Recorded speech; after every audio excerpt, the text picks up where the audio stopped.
Layar radar itu menunjukkan sesuatu yang seharusnya tidak ada di sana. Sebuah kereta api. Lengkap. Di kedalaman 9 meter di bawah permukaan tanah, perangkat ground penetrating radar milik Andreas Richter menangkap gambar yang terlalu jelas untuk sekadar anomali. Roda-roda, gerbong, rel di bawahnya, bahkan semacam riam di atas salah satu rangkaian. Bukan gumpalan abstrak yang biasanya muncul di hasil scan bawah tanah, ini bentuknya persis seperti yang kamu bayangkan kalau dengar kata kereta. Bukan kereta biasa juga. Ini kereta yang, kalau benar ada, isinya emas batangan, perhiasan, senjata, dan harta rampasan Nazi yang selama 7 dekade dianggap hanya dongeng. Tapi radar itu tidak bisa bohong, kan? Untuk sampai ke hutan dekat Walbrzych, Polandia Selatan, kita harus kembali 70 tahun lebih awal. Januari 1945. Tentara Soviet sudah di ambang pintu Breslau, kota yang dulu Jerman, sekarang Polandia, dan namanya berubah jadi Wrocław. Kekalahan Nazi tinggal soal waktu.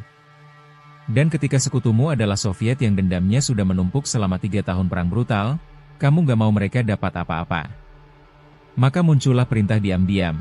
Semua barang berharga, emas ban, koleksi museum, dokumen rahasia, arsenal, harus dipindahkan. Tapi kemana? Jerman lagi kalah di mana-mana. Darat dan udara sudah tidak aman. Disinilah proyek rahasia Nazi masuk, Project Trieste, raksasa. Sebuah kompleks bawah tanah raksasa di pegunungan Oul yang sampai sekarang belum sepenuhnya terpetakan. Terowongan buatan tangan, benteng bawah tanah, bunker-bunker yang dibangun dengan kerja paksa ribuan tahanan. Ribuan orang meninggal di sana, dan rahasia-rahasianya ikut terkubur. Cerita yang beredar turun-temurun, sebuah kereta lapis baja berat, jenis Squarer Panzerspachtwagen atau kereta perang, masuk ke salah satu terowongan rahasia itu, dan tidak pernah keluar lagi. Isinya, harta karun yang sampai sekarang gak pernah ditemukan. Emas, perhiasan, lukisan, bahkan mungkin berlian Prusia yang legendaris. Selama puluhan tahun, cerita ini hidup di mulut para pemburu harta karun amatir dan sejarawan lokal. Siapapun yang bilang mereka tahu di mana kereta itu, selalu gagal buktikan. Sampai tahun 2015. Andreas Richter dan Piotr Koper bukan arkeolog. Bukan aparat. Dua orang biasa yang punya obsesi sama legenda ini. Mereka membaca arsip, mempelajari peta tua Jerman, dan akhirnya tiba di satu titik di hutan dekat kilometer 65 jalur kereta Wrocław-Walbrzych. Di sana mereka pasang ground penetrating radar.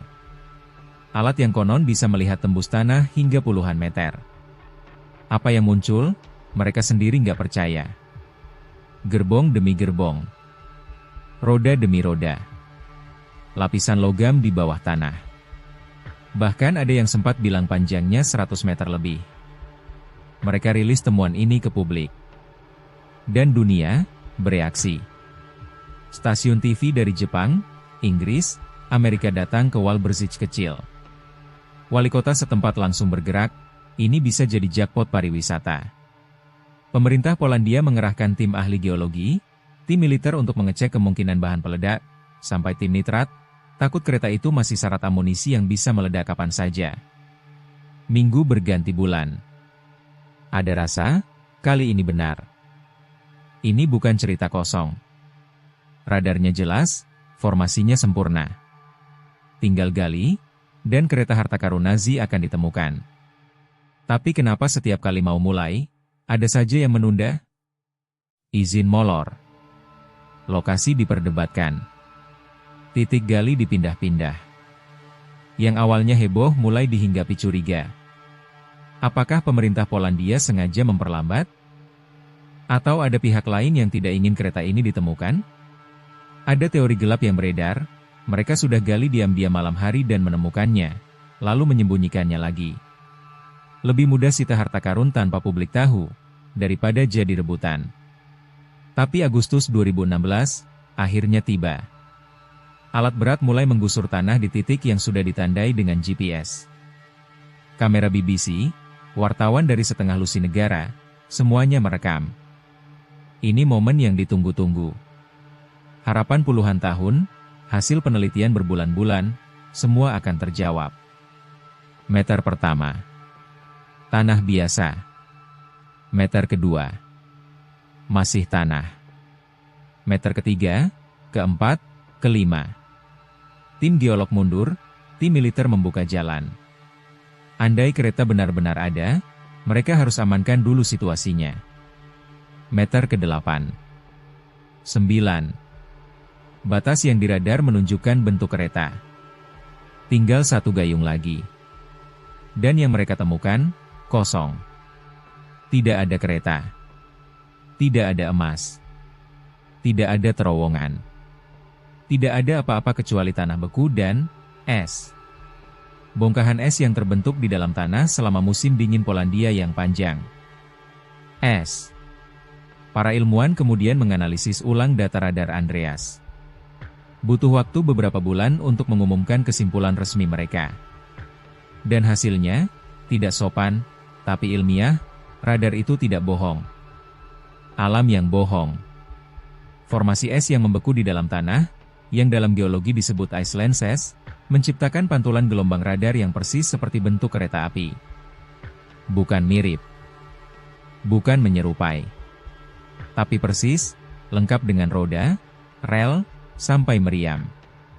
Secara kebetulan, formasi es di bawah hutan Polandia itu membentuk gambar yang sama persis dengan kereta perang Nazi. Bayangkan. 6 bulan pemberitaan global, tim militer dikerahkan, jutaan dolar diinvestasikan, harapan satu kota. Semua karena bongkahan es bawah tanah yang bentukan radarnya persis seperti kereta. Apakah Andreas dan Piotr sengaja menipu? Mereka bilang tidak. Mereka tunjukkan data radar mentah, koordinat, semua riset yang mereka lakukan. Apakah mungkin mereka melihat apa yang ingin mereka lihat? Mungkin. Tapi tuduhan penipuan resmi tidak sampai ke meja pengadilan, tidak ada cukup bukti untuk menyebut mereka kriminal. Mungkin mereka memang percaya. Yang menarik, sampai sekarang, masih ada yang yakin kereta itu benar-benar ada. Teorinya, mereka cuma salah titik. Atau kereta sudah dipindahkan lebih dulu. Atau memang ada sesuatu di bawah tanah itu yang sengaja menyembunyikannya.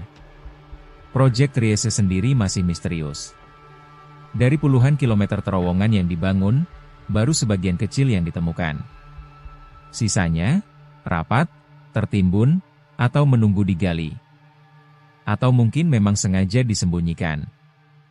Yang jelas, ada satu detail yang tidak bisa dijelaskan oleh teori es. Tim militer Polandia mendeteksi kandungan nitrat tinggi di lokasi penggalian. Nitrat yang biasanya berasal dari bahan peledak atau material organik yang membusuk dalam jumlah besar. Tapi mereka tidak pernah menjelaskan lebih lanjut. Hasil lengkap analisis radar dan tanah tidak pernah dipublikasikan sepenuhnya. Ada celah. Ada rahasia yang mungkin memang sengaja tidak dibuka. Kadang misteri memang lebih menarik dari jawabannya. Yang bikin cerita ini melekat bukan harta karunnya, tapi bagaimana kita, manusia, sangat mudah percaya pada sesuatu yang kita ingin sekali jadi nyata. Seluruh dunia melihat bentuk kereta di layar radar karena kita semua ingin melihatnya. Es cuma es. Tapi harapan yang menempel di atasnya, itu yang bikin 9 meter tanah terasa hampa. Satu yang pasti, masih ada banyak rahasia di bawah tanah Polandia yang belum terjawab. Yang sudah digali, baru sebagian. Yang belum, tetap menunggu. Kalau kamu penasaran dengan misteri bawah tanah lain yang bikin merinding, ada satu kasus yang bahkan lebih aneh dari ini. Dari Polandia juga, bukan kebetulan. Judulnya ada di deskripsi dan link afiliate di bawah.